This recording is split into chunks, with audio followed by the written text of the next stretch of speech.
regrette d'avoir menti sur mon CV, je risque une sanction. Il peut parfois être assez tentant d'enjoliver, d'enrober des expériences, de mentir sur son curriculum vitae lorsque l'on recherche un emploi et qu'on n'arrive pas à décrocher un entretien, qu'on n'arrive pas à obtenir un poste que l'on convoite.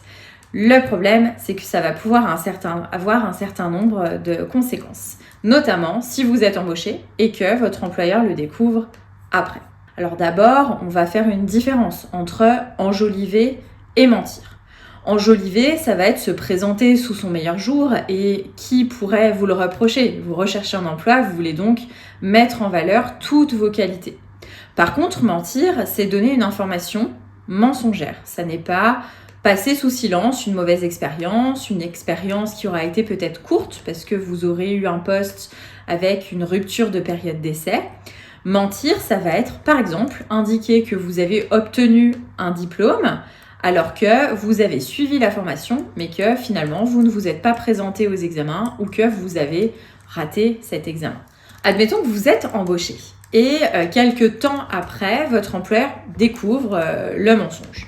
Par exemple, il découvre que vous n'avez pas obtenu un diplôme ou que vous avez indiqué une expérience professionnelle que vous n'avez pas réalisée, que vous avez peut-être indiqué avoir été en poste X années alors qu'en réalité ça n'était que quelques semaines. Eh bien, qu'est-ce qu'il va pouvoir se passer? Qu'est-ce que vous risquez? Selon la jurisprudence, ça veut dire donc toutes les décisions des juridictions, le courant majoritaire de la jurisprudence, il va être jugé que mettre en valeur ses compétences, mettre en valeur ses atouts ne va pas pouvoir permettre d'annuler le contrat de travail si votre employeur le découvre. Par contre, vous risquez un licenciement, notamment pour faute grave, si vous avez mentionné des compétences que vous n'avez pas en réalité. Toujours le même exemple, vous avez dit avoir un diplôme. On peut prendre l'exemple d'un Master 1 en ressources humaines et vous n'avez aucune compétence en cette matière. Là, vous pourrez être considéré comme étant fautif de vous être prévalu d'une compétence et de compétences relevant d'un diplôme que vous n'avez pas obtenu.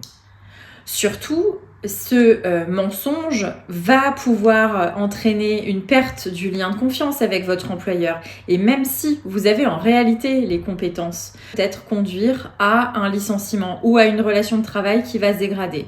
Donc, il vaut mieux préférer peut-être proposer à l'entretien d'embauche d'aller au bout de ce diplôme, dire que vous avez suivi une formation, expliquer pourquoi vous n'êtes pas allé au bout et peut-être proposer à ce futur employeur, à cet employeur potentiel, d'aller au bout de l'acquisition du diplôme. Cela montrera votre motivation et ça évitera une perte de confiance puisque si vous mentez dès votre curriculum vitae, donc ce qui vous présente la première fois, même si ça ne peut pas aboutir à l'annulation du contrat, on voit mal comment ça n'aurait pas de conséquences négatives sur la suite de votre contrat de travail une fois que vous aurez été embauché.